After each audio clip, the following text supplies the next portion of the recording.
Hello everybody, कैसे हैं आप सभी लोग। आज हम क्लास 9th सिविक्स का chapter first Y democracy what is democracy वाले में समझने वाले हैं एक topic that what is democracy. क्या है ये democracy?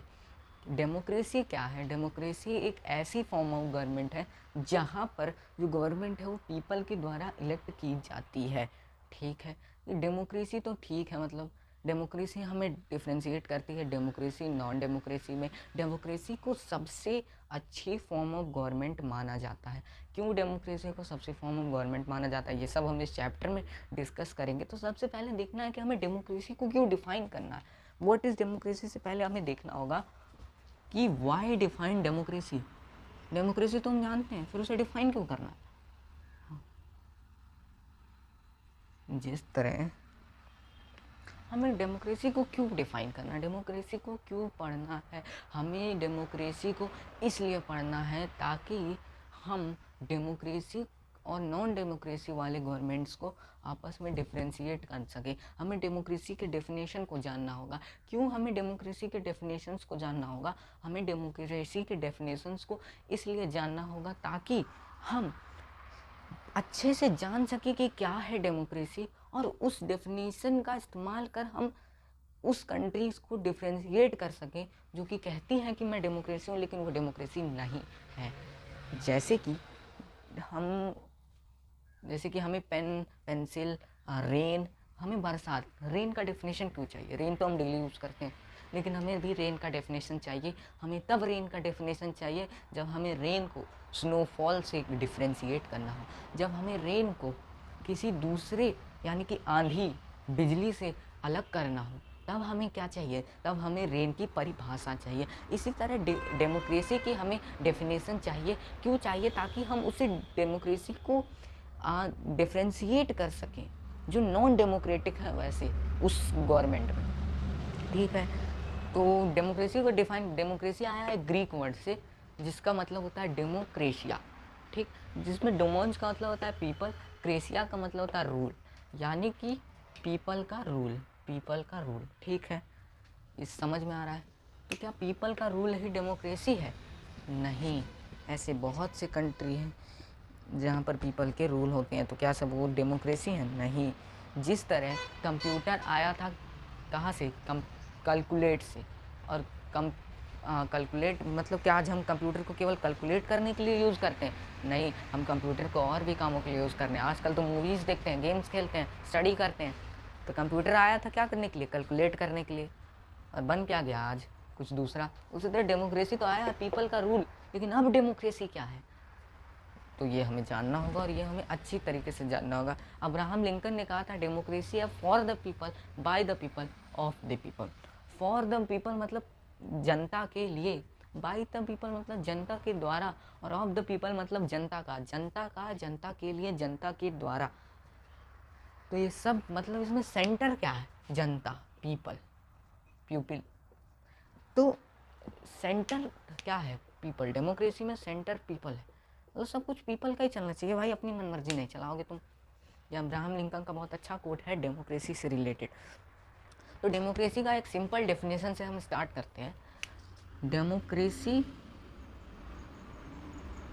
Is a form of government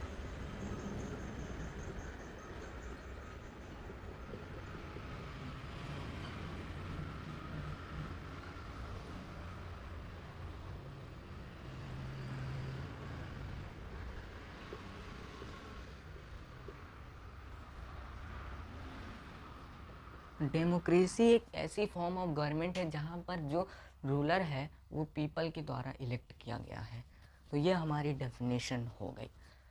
तो हमारा चैप्टर यहाँ तक तो ख़त्म हो जाना चाहिए, व्हाट इज़ डेमोक्रेसी। तो डेमोक्रेसी यही नहीं है मेरे भाई।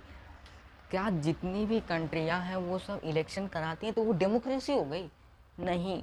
अगर मैं एक एग्जांपल दूँ, मैं कहूँ कि ये बोर्ड हवा देता है, तो क्या ये बोर्ड फ़ैन हो गया?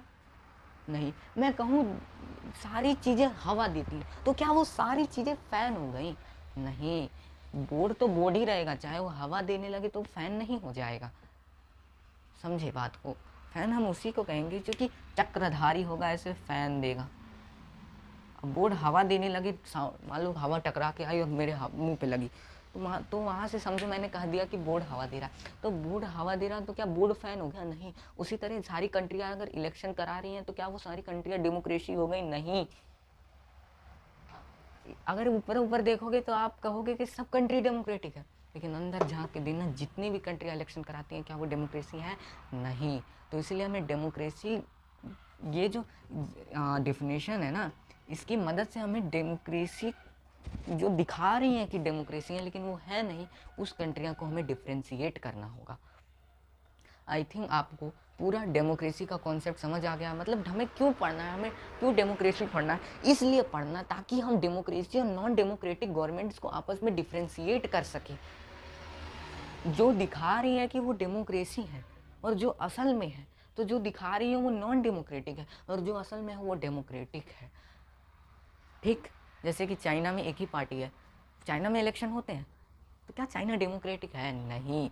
क्यों? क्योंकि वहाँ पर एक ही पार्टी है, मुझे वोट दो, मुझे वोट दो और मुझे ही वोट दो। ये कौन सी बात हुई भाई? चॉइस भी तो रहनी चाहिए ना। तो आई थिंक आपको वीडियो पूरी अच्छी तरीके से समझ में आ गई होगी कि क्या है असल में डेमोक्रेसी। वैसे ये डेफिनेशन पता है उन सारी कंट्रीज में डिफ्रेंशिएट कर देता है जो साफ साफ डेमोक्रेटिक नहीं है। जैसे कि हमारा चाइल में डिक्टेटर रूल करता है पेनोशेट। ये डिक्टेटर है, ऐसे किसी ने वोट देकर नहीं बनाया रूलर, तो ये क्या हो गई? चाइल्ड क्या हो गई? ये नॉन डेमोक्रेटिक हो गई। उसी तरह म्यांमार की बात करें तो आर्मी रूल करती है। ठीक है, आर्मी रूल करती है, तो आर्मी को वोट देने कौन गया? कोई वोट देने गया? नहीं। तो क्या वहाँ पर इलेक्टेड बाई पीपल हुआ? नहीं। तो ये म्यांमार भी जो है ना, ये म्यांमार भी नॉन डेमोक्रेटिक गवर्नमेंट हो गया। ठीक है, कुछ कंट्रियाँ हैं जो साफ साफ दिख जा रही हैं कि वो नॉन डेमोक्रेटिक है, लेकिन कुछ कंट्रियाँ हैं जो साफ साफ नहीं दिखेंगी कि वो नॉन डेमोक्रेटिक है, वो ऊपर ऊपर से लगेंगी कि डेमोक्रेटिक है, लेकिन जब असल में आप झाँक के देखोगे ना तो वो नॉन डेमोक्रेटिक है। तो आई थिंक आपको वीडियो पसंद आई। Thank you.